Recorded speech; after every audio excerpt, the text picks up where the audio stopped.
بسم الله الرحمن الرحيم الحمد لله رب العالمين والصلاة والسلام على سيد المرسلين نبينا محمد وعلى آله وأصحابه أجمعين أما بعد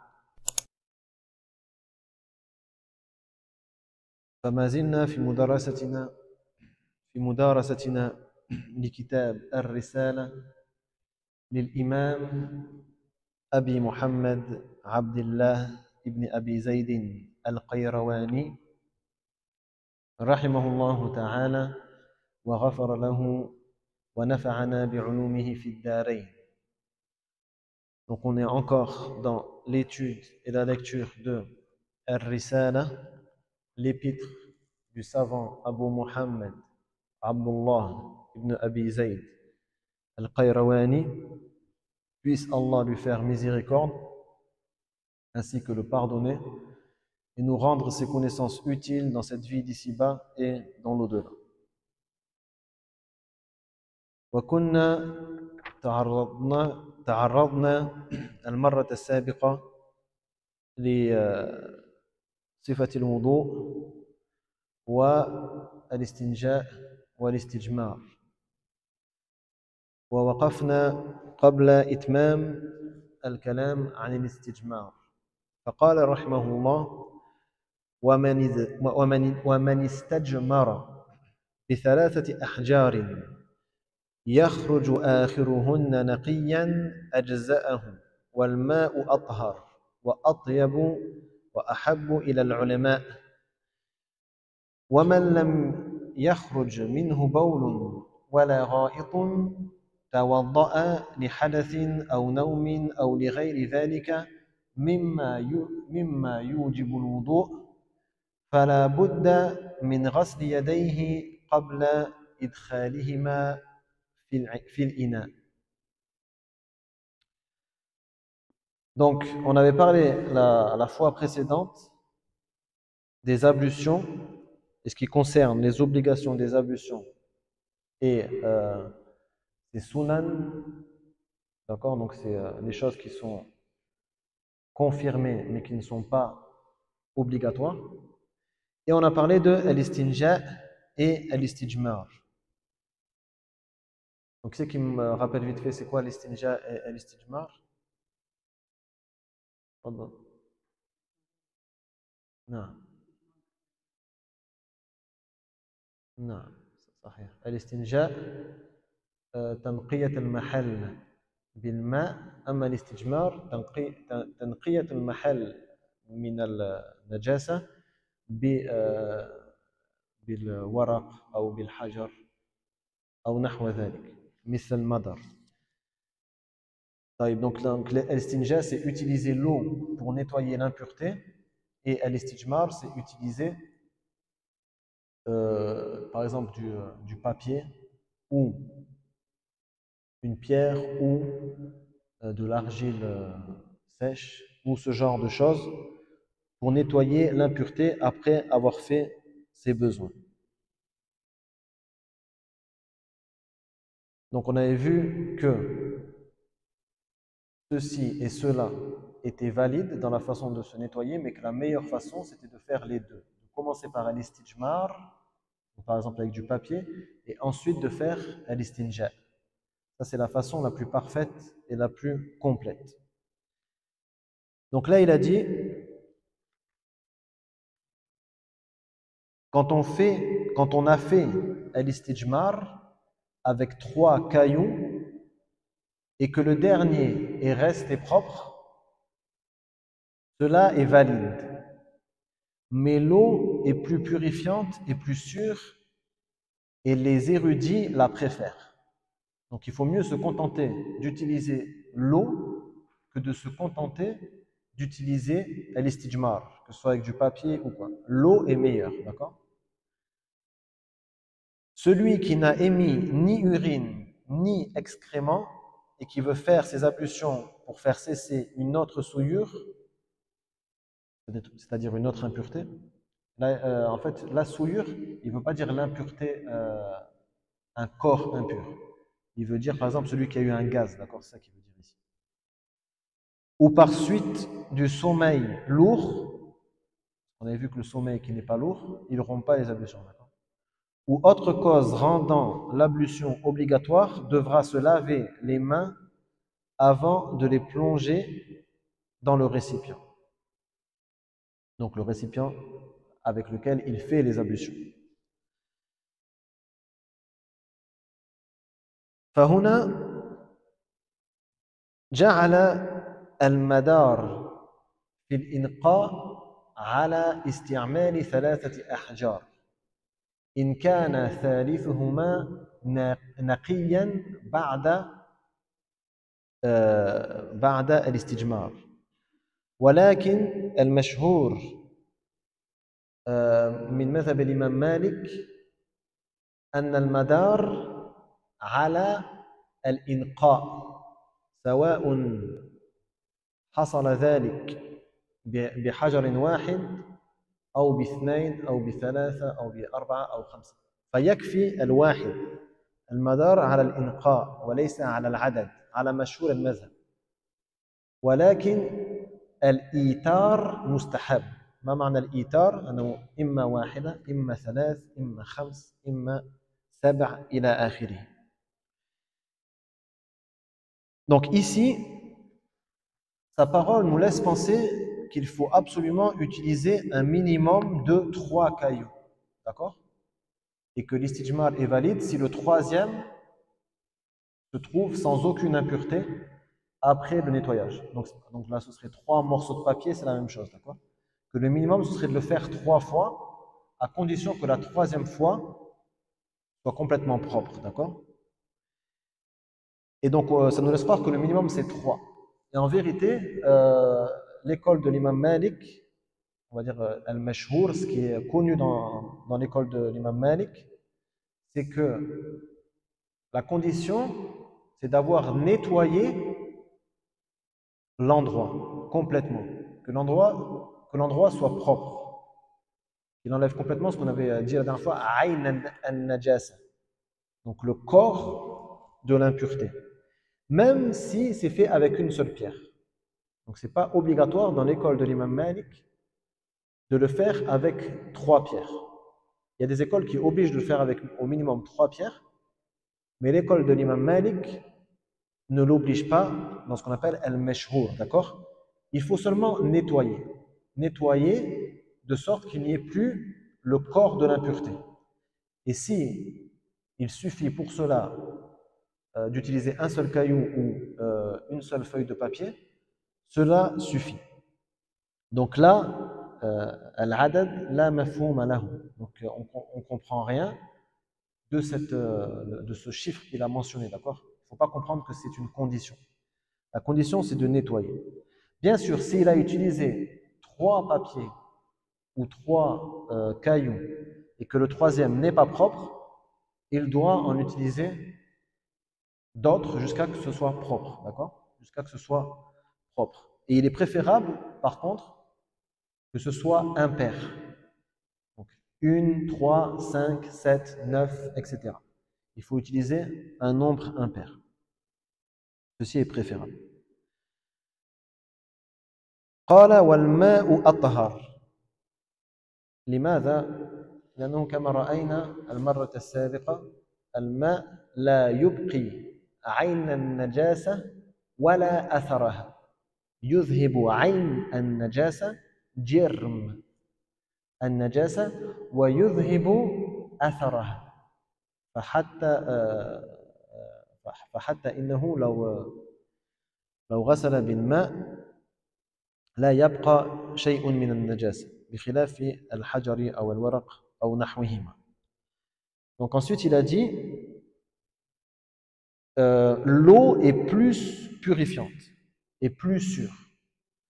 Donc comme on a dit, l'eau, elle fait partir le corps de l'impureté ainsi que la trace de l'impureté. Il n'en reste rien. Alors que le caillou ou le mouchoir, etc., ne fait partir que le corps de l'impureté. Il en reste forcément une trace. C'est pour ça qu'il est recommandé d'utiliser l'eau. Et si tu dois choisir entre utiliser soit l'eau, soit l'istijmar, que ce soit par des cailloux, des mouchoirs, etc., faut mieux utiliser que de l'eau, d'accord? C'est mieux d'utiliser que de l'eau que d'utiliser l'istijmar. وأحب إلى العلماء هذا يكاد يكون إجماعا بين العلماء إلا ما نقل عن سعيد بن المسيب رحمه الله تعالى فإنه نقل عنه أنه كان يفضل الاستجمار للرجال وكان يقول إن الاستنجاء من أفعال النساء غيره من العلماء لم يذكر عنه هذه التفرقة إنما ذكر هذا عن سعيد بن المسيب رحمه الله تعالى donc tous les savants sont d'accord que l'eau, il est mieux d'utiliser que de l'eau que d'utiliser al-istijmar. Et c'est pratiquement un consensus, sauf ce qui a été mentionné d'après Saïd ibn al-Musayyib, qui était un des savants de Médine, un des fuqaha as-sab'a, les 7 juristes. Et donc lui, il disait que l'utilisation de l'eau, c'est pour les femmes, d'accord? Donc c'est le seul savant qui a mentionné ceci. Tous les autres savants de l'islam estiment que l'utilisation de l'eau est meilleure que ce soit pour l'homme ou pour la femme.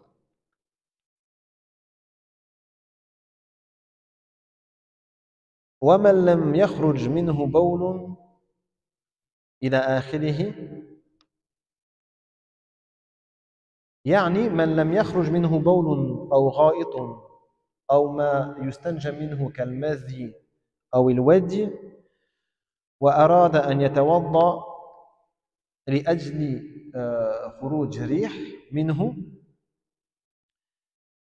فإنه عليه أن يغسل يديه قبل إدخالهما الإناء على طريق السنية وليس على طريق الوجوب يعني لا يجب عليه ذلك بحيث يأثم إن لم يفعل ذلك ولكن يسن يتأكد ذلك له وقد ورد حديث رسول الله صلى الله عليه وسلم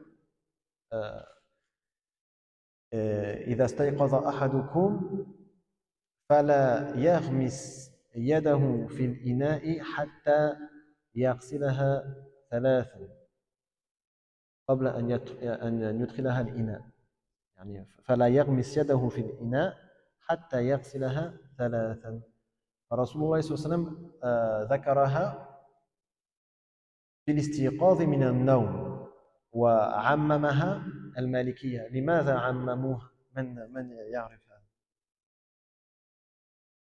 طيب je vais dire en français donc là il a dit celui qui n'a émis ni urine ni excrément et qui veut faire ses ablutions pour faire cesser une souillure, par exemple il a dormi ou il a eu un gaz, d'accord, il devra se laver les mains avant de les plonger dans le récipient, d'accord, il devra les plonger avant de plonger ses mains dans le récipient d'al-wudu. À l'époque ils n'avaient pas de robinet, d'accord, ils faisaient avec des récipients. Avant de plonger les mains dans le récipient, il faut se laver les mains 3 fois. Il y a un hadith du messager d'Allah sallallahu alayhi wa sallam qui dit إذا استيقظ أحدكم فلا يغمس يده في الإناء حتى يغسلها 3. Donc lorsque l'un d'entre vous se réveille, qu'il ne plonge pas sa main dans le récipient donc pour faire les ablutions avant de l'avoir lavé 3 fois. Donc là le hadith du prophète sallallahu alayhi wa sallam il cite le fait de se réveiller du sommeil. Mais là, ils ont dit même pour un gaz ou quoi que ce soit. Pourquoi, en fait, les Malikiyas, ils voient que c'est pour tous les cas, pas juste le cas où il a dormi. Tous les cas où il aurait rompu ses ablutions sans une chose qui oblige à faire l'istinja. Pourquoi? On a une idée? Ah, pardon. Ben ça, c'est s'il a dormi. S'il était réveillé, il sait.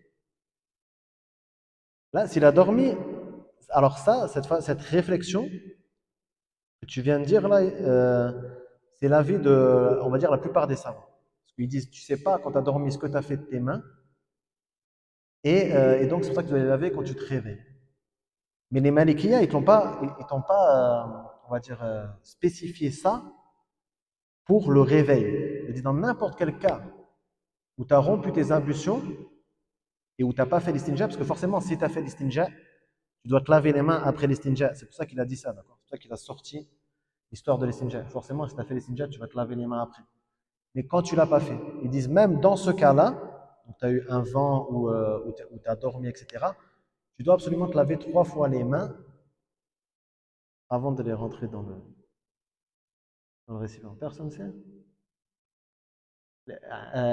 هذا الحكم عندهم غير معقول المعنى هو تعبدي غسل اليدين قبل إدخالهما الإناء عند الاستيقاظ غير معقول المعنى تعبدي بحت فلذلك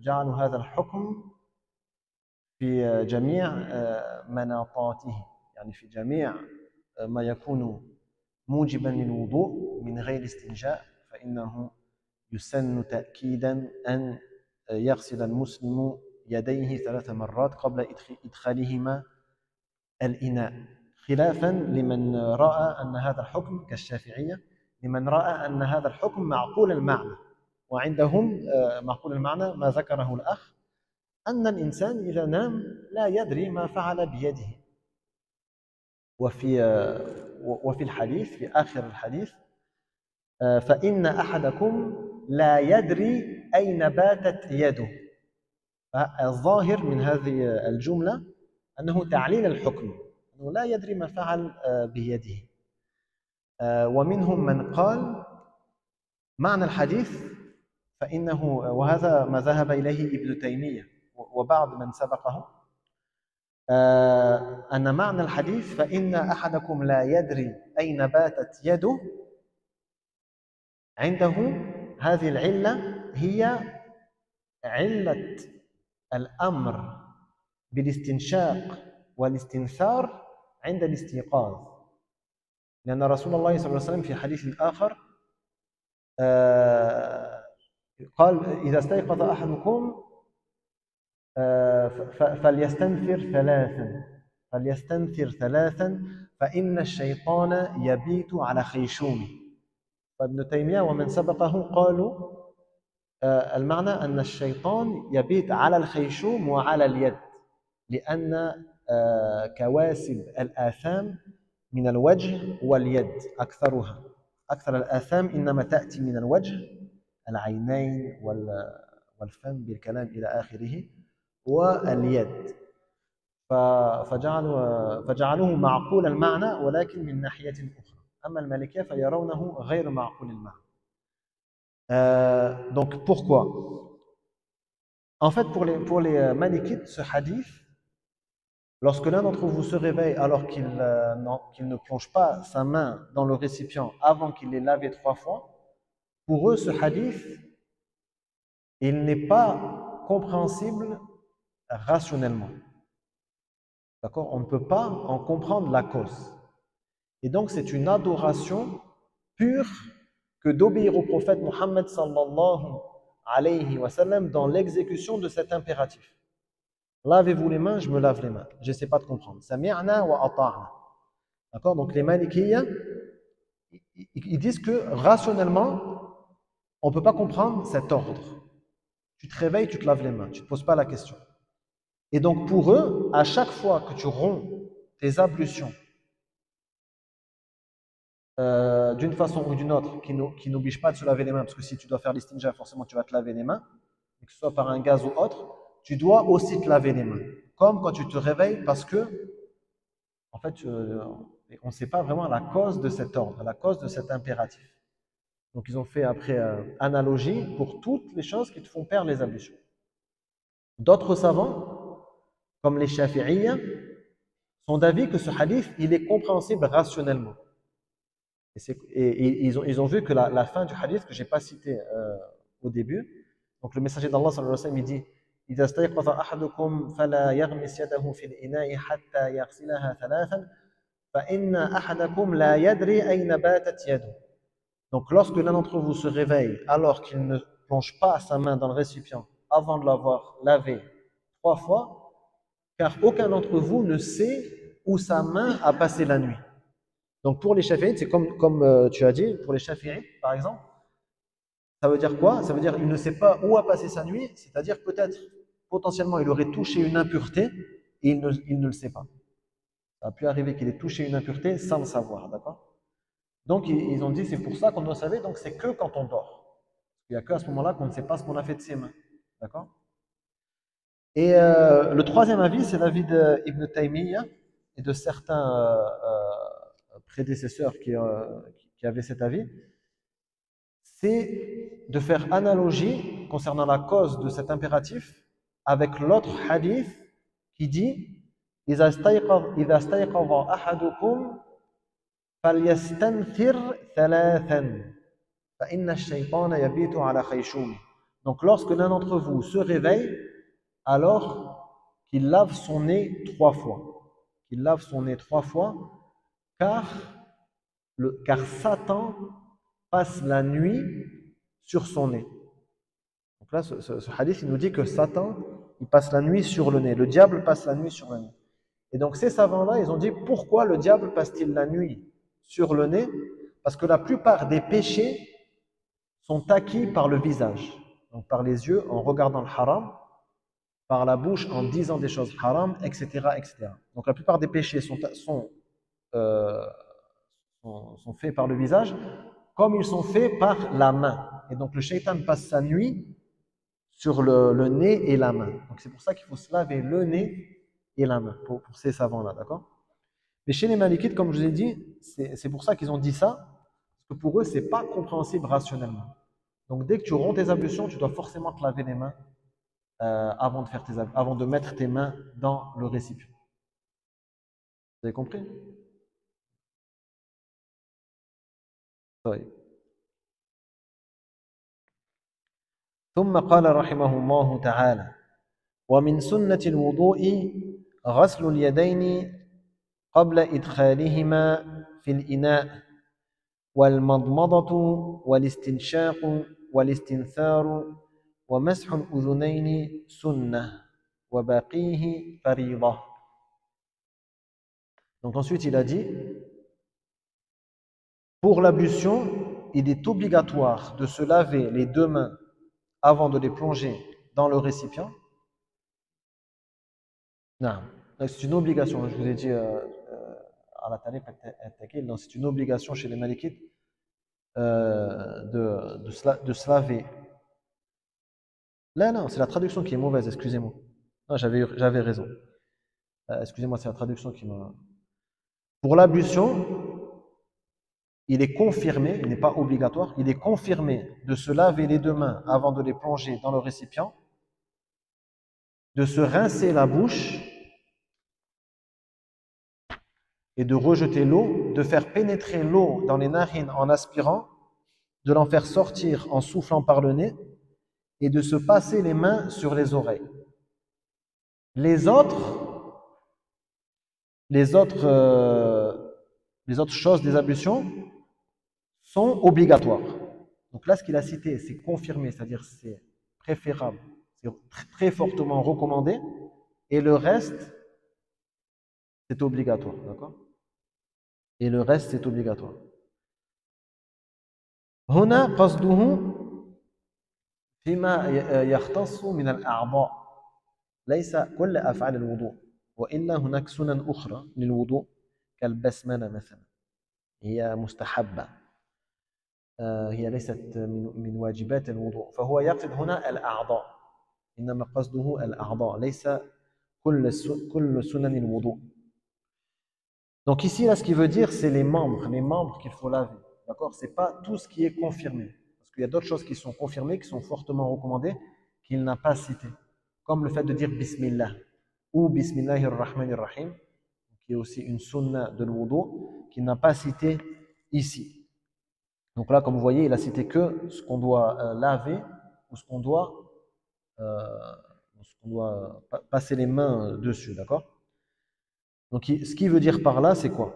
C'est que laver les mains 3 fois au début, c'est une sunna. Ce n'est pas une obligation, d'accord? C'est une sunna. très très fortement recommandé, mais ce n'est pas obligatoire. On va prendre dans l'ordre. Se laver la bouche et le nez, sunna, pas obligatoire. Se laver le visage, obligatoire, parce que c'est pas cité là. Se laver le visage, c'est une obligation. Se laver les mains du bout des doigts jusqu'au coude, au-dessus du coude, c'est une obligation, parce qu'il n'a pas cité ici. Donc la main droite, la main gauche. Se passer les mains sur la tête, les mains mouillées sur la tête, c'est une obligation. Se passer les mains sur les oreilles, c'est une sunna. Il l'a cité ici. Alors, se passer les mains sur les oreilles, c'est une sunna. Et se laver les pieds jusqu'au-dessus des chevilles, c'est une obligation. D'accord? Donc en vérité, si vous remarquez, ce qui est cité dans le verset, c'est une obligation. Tout le reste, c'est une sunna. En fait, c'est juste ce qui est cité dans le verset qui est une obligation. إذا قمتم إلى الصلاة فاغسلوا وجوهكم وأيديكم إلى المرافق وامسحوا برؤوسكم وأرجلكم يعني واغسلوا أرجلكم إلى الكعبين فهذه الأعضاء الواجب غسلها طيب donc dans le verset Allah il a dit quoi? Il a dit lorsque vous vous levez dans l'intention d'accomplir la prière, alors lavez vos visages, puis vos mains jusqu'au coude, puis passez vos mains mouillées sur la tête et lavez-vous les pieds jusqu'aux chevilles. D'accord? Donc il a ni cité laver les mains au début, ni la bouche et le nez, ni passer les mains sur les oreilles. Donc c'est pour ça, et d'ailleurs c'est l'avis de la plupart des savants. La plupart des savants considèrent ces choses comme étant sunna, pas obligatoire. Hein? J'ai dit quoi? Au genou? Non, jusqu'aux chevilles. Barakallahu fik. Jazakallah khair. Ah, et lavez-vous les pieds jusqu'aux chevilles, pas jusqu'aux genoux. Barakallahu fik. طيب. فغسل اليدين سنة قبل الابتداء في الوضوء وكذلك المضمضة وهي خضخضة الماء في الفم ومجه مج الماء يخضخض الماء في فمه ثم يمج فيجب أن يمجه لا يكفي أن يفتح فاه ويخرج ماء يجب أن يمجه يعني يخرجه بإرادة والاستنشاق إدخال الماء في الخياشيم بالتنفس فلا يكفي أن يفعل ذلك يجب أن يتنفس ولو تنفسا خفيفا لأن الاستنشاق يستلزم التنفس والاستنثار هو إخراج هذا الماء الذي استنشقه كذلك بنفس ويستحب في الاستنثار أن يفعله كأنه يخرج المخاط يعني فيضع إصبعه الإبهام والسبابة على خيشومه وهو يستنثر ومن سنن الوضوء مسح الأذنين ظاهرهما وباطنهما يمسحهما بعد مسح الرأس وكذلك من السنن التي لم يذكرها هنا لأنها ليست من الأعضاء البسملة أو التسمية اختلفوا ما هو المستحب هل هو البسملة أو التسمية ما الفرق بين البسملة والتسمية ما الفرق بينهما نعم يعني في اصطلاح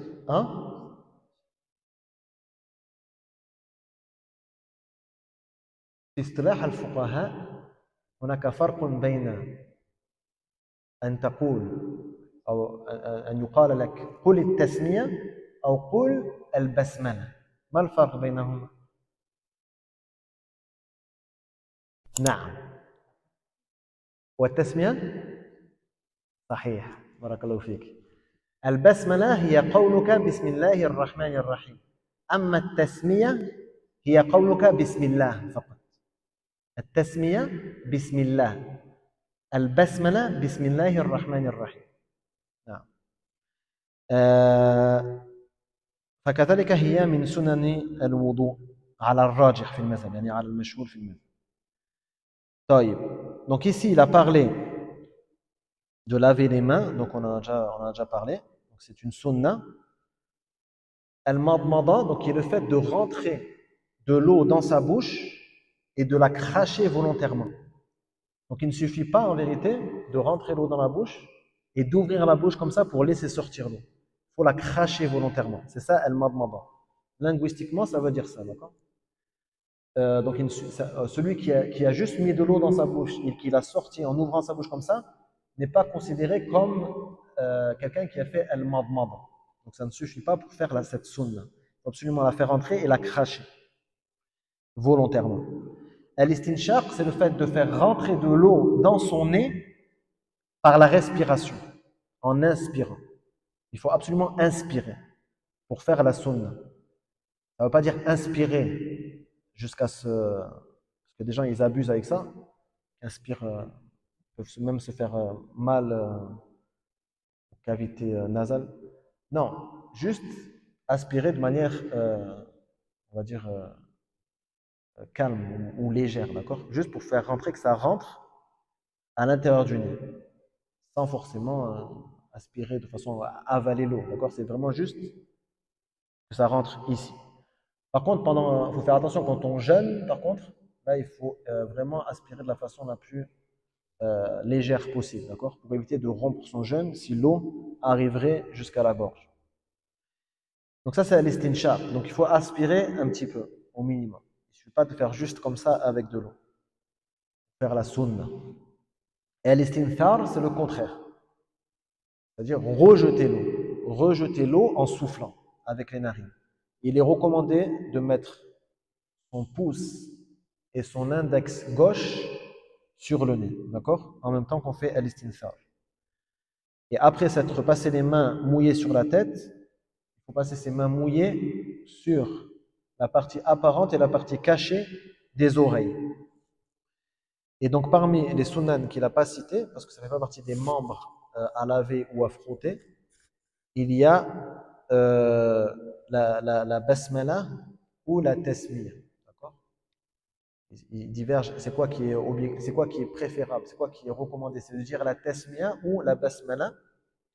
Et donc la différence entre les deux, c'est quoi? C'est que la tasmiyah, c'est juste dire Bismillah, et la basmala, c'est le fait de dire Bismillahir Rahmanir Rahim.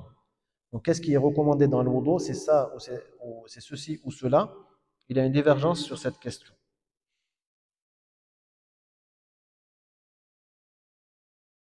ثم قال رحمه الله تعالى: فمن قام إلى وضوء من نوم أو غيره فقد قال بعض العلماء: يبدأ فيسمي الله، ولم يره بعضهم من الأمر المعروف، وكون الإناء على يمينه أمكن له في تناوله، ويبدأ فيغسل يديه قبل أن يدخلهما في الإناء ثلاثا، فإن كان قد بال أو تغوط غسل ذلك منه ثم توضأ، ثم يدخل يده في الإناء فيأخذ الماء فيمضمض فاه ثلاثا من غرفة واحدة إن شاء. الغرفة يعني الحفلة يعني. أو ثلاث غرفات، وإن استاك بأصبعه فأحسن أو فحسن. أن يستاك يتسوك بأصبعه. الأصبع يجوز فيها جميع الحركات. يجوز أن تقول أصبع، أصبع، أصبع. كل التشكيلات جائزة وواردة في المعاجم. ثم يستنشق بأنفه الماء ويستنثره ثلاثا يجعل يده على أنفه كامتخاطه ويجزئه أقل من 3 في المضمضة والاستنشاق وله جمع ذلك في غرفة واحدة والنهاية أحسن. عندكم لفظة النهاية هنا؟ النهاية أيضا؟ طيب بحثت في بعض النسخ لم أجده إلا بلفظة النهاية. طيب donc là il a dit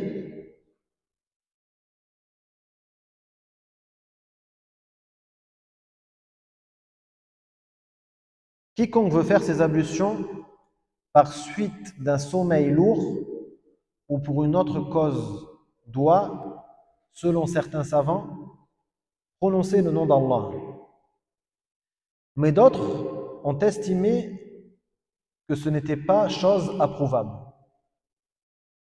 Le fait que le récipient soit placé à droite permet au fidèle de le prendre plus facilement. Le fidèle se lavera 3 fois les mains avant de les plonger dans le récipient. S'il a uriné ou déféqué, il effacera ses souillures et se lavera les mains. Puis, il plongera la main dans le vase. C'est ce que je vous disais. Si il a fait l'istinja, forcément il doit se laver les mains. Notre question c'était s'il n'avait pas fait l'istinja, il doit aussi se laver les mains, mais de manière recommandée, sunna, de manière confirmée. Donc il effacera ses souillures et se lavera les mains, puis il plongera la main dans le récipient, il prendra de l'eau, se rincera la bouche par 3 fois en une seule prise ou en 3 à son gré. Je vais expliquer les différentes façons de faire. S'il se cure les dents avec le doigt, donc s'il se brosse les dents, comme on fait avec un siwak, avec son doigt, alors qu'il fait al-madmada, c'est recommandé, d'accord? C'est recommandé qu'il fasse au minimum avec son doigt, ou même avec un siwak, d'accord? Ou n'importe quoi qui nettoie les dents. Pendant qu'il fait le madmada, d'accord? C'est pas avant de faire le wudu, c'est pendant qu'il fait le madmada, c'est mieux. C'est hasan, c'est recommandable, c'est bien. Puis il aspirera par 3 fois par le nez et rejettera l'eau en soufflant par les narines. Pour cela, il placera la main sur le nez comme quand il se mouche. C'est ce que je vous ai expliqué.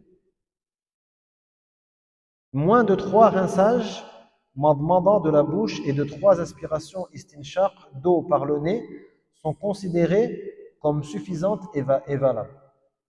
Donc moins de 3, c'est 2 ou 1, d'accord? Mais il vaut mieux faire chacune de ces opérations avec le nombre maximum. طيب.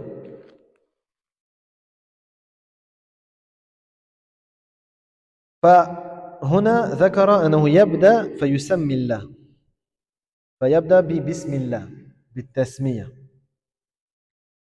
أو وهذا يعني أضعف يقول بسم الله الرحمن الرحيم.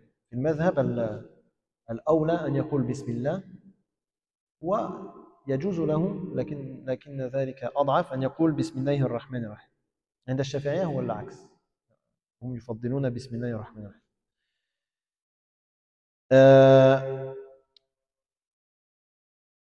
ومن العلماء من يرى أن البسملة مكروهة أو التسمية مكروهة في الوضوء.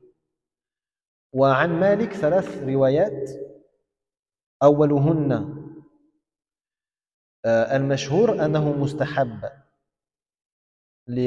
لما ذكر عن رسول الله صلى الله عليه وسلم لا وضوء لمن لم يذكر اسم الله عليه.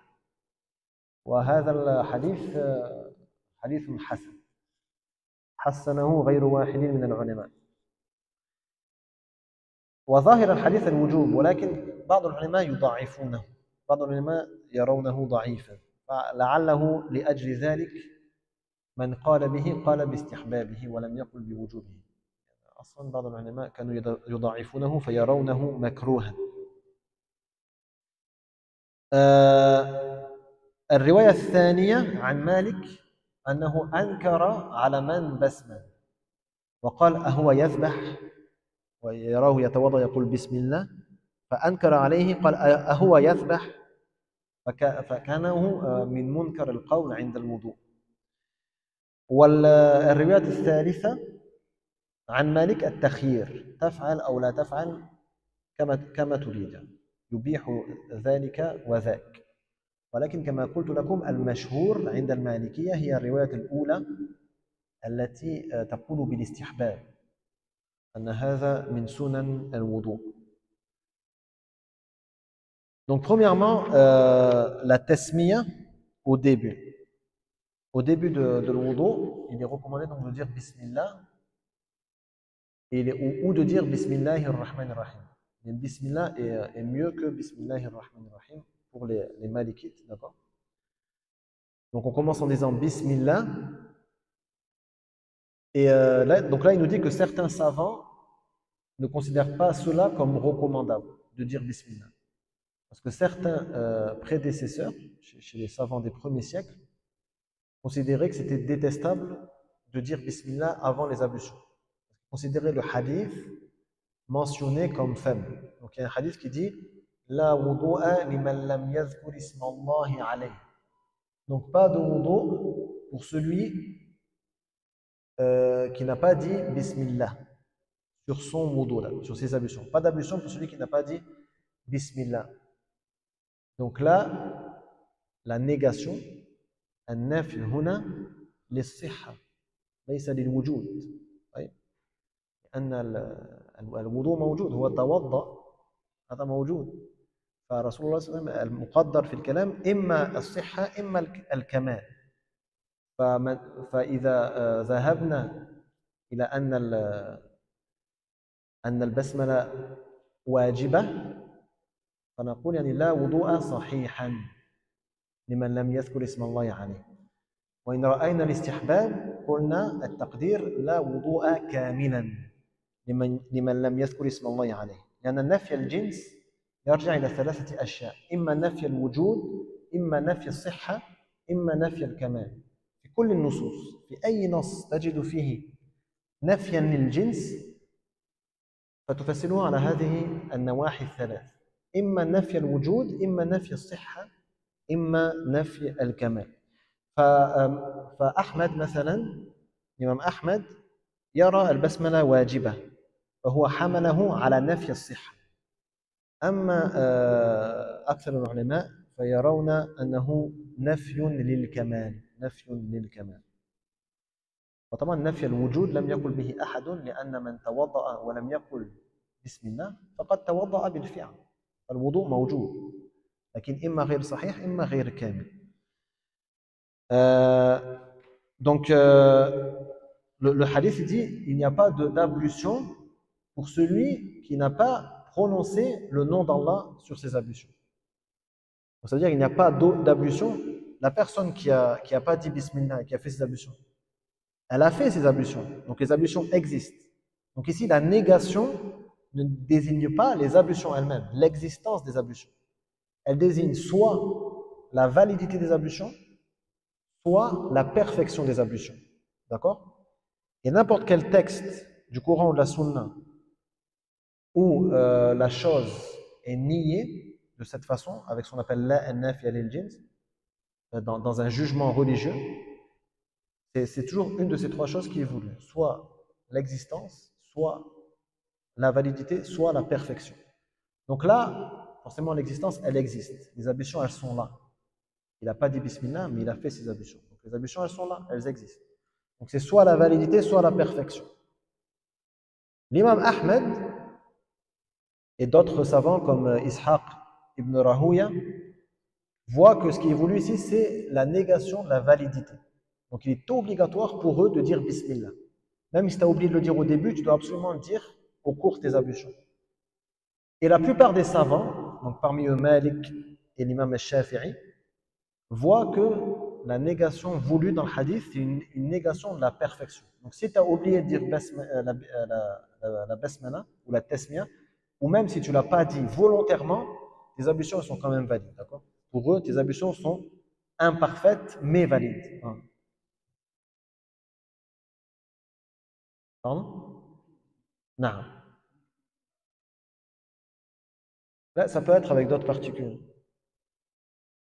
Faudrait que je trouve un exemple. Ça peut être avec d'autres particules.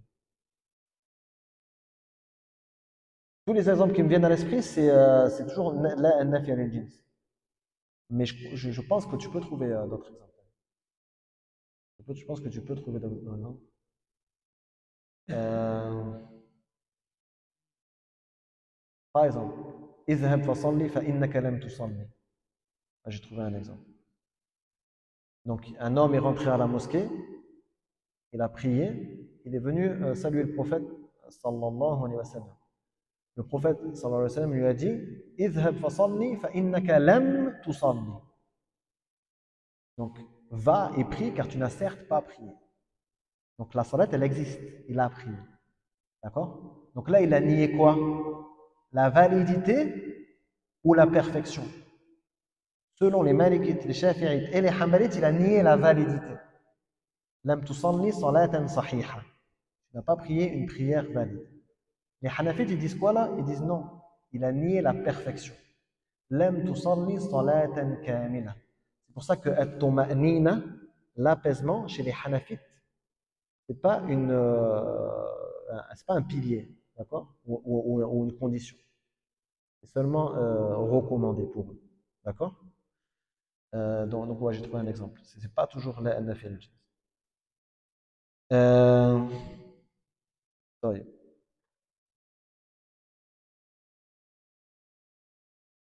Donc voilà, on va dire la transmission la plus célèbre concernant la basmala, c'est celle que c'est recommandé dans l'école Malik.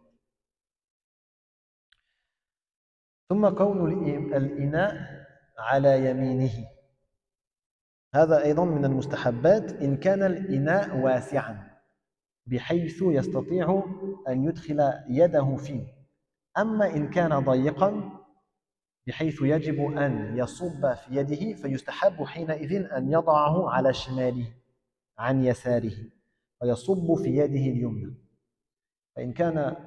إن كان فم الإناء واسعا وضعه على يمينه إن كان فم الإناء ضيقا وضعه على يساره حتى يصب في يده اليمنى. Donc ensuite il a dit le fait de mettre le récipient à droite. Ça c'est si le récipient il est large, c'est genre comme un bol ou quoi, de sorte qu'il puisse rentrer sa main dedans, d'accord? De sorte qu'il puisse rentrer sa main dedans. Par contre, s'il est étroit, d'accord? Si le récipient est étroit, comme une bouteille par exemple, donc là, on ne peut pas rentrer sa main dans le goulot d'une bouteille. Dans ce cas-là, il est préférable qu'il le mette à gauche pour pouvoir verser l'eau dans sa main droite, d'accord?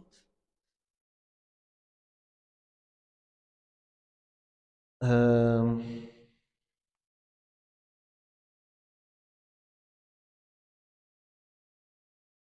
ثم قوله هنا فإن كان قد بال إلى آخره غسل ذلك منه ثم توضأ. هنا قول ابن أبي زيد ثم توضأ لا يعني به الوضوء الشرعي يعني به غسل اليدين وهو الوضوء اللغوي. يعني في اللغة العربية في الأصل إذا قلت توضأت بعد الأكل يعني غسلت يدي، هذا هو المعنى اللغوي. الشرع نقل هذا المعنى إلى معنى شرعي، إلى حقيقة أخرى شرعية، وهذه الحقيقة هي غسل الوجه واليدين ومسح الرأس وغسل الرجلين. طيب بنية. Donc ici, ça c'est plus en arabe qu'on le comprend. Quand il dit celui qui a uriné, etc., doit laver ceci, donc doit laver l'impureté. Ensuite, il dit après, il doit s'ablutionner. Il doit faire les ablutions. Là, il veut dire se laver les mains. En langue arabe, à la base, al-wudu, ça veut dire se laver les mains. Quand on dit tawadda'at ba'd al-akl, j'ai fait le wudu après manger, ça veut dire je me suis lavé les mains. D'accord?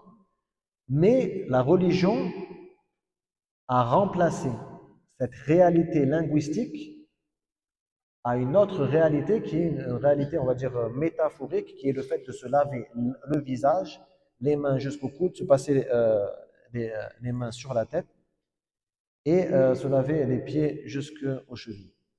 Donc ça, c'est la réalité religieuse, ce n'est pas la réalité linguistique. Il y a trois réalités, lorsqu'on utilise un mot, il y a trois réalités possibles.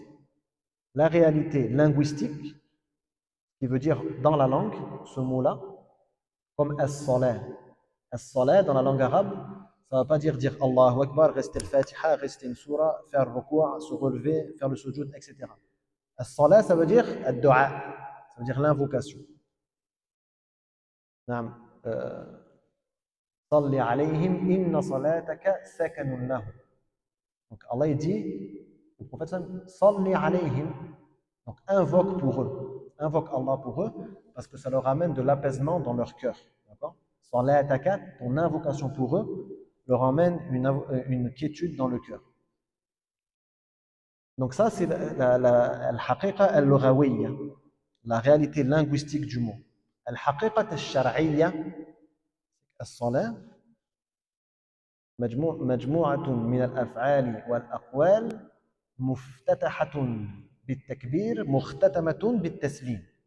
هذه هي الحقيقة الشرعية لكلمة الصلاة. Donc la réalité religieuse du mot as-salat, c'est des paroles et des actions qui commencent par le takbir et qui finissent par le taslim.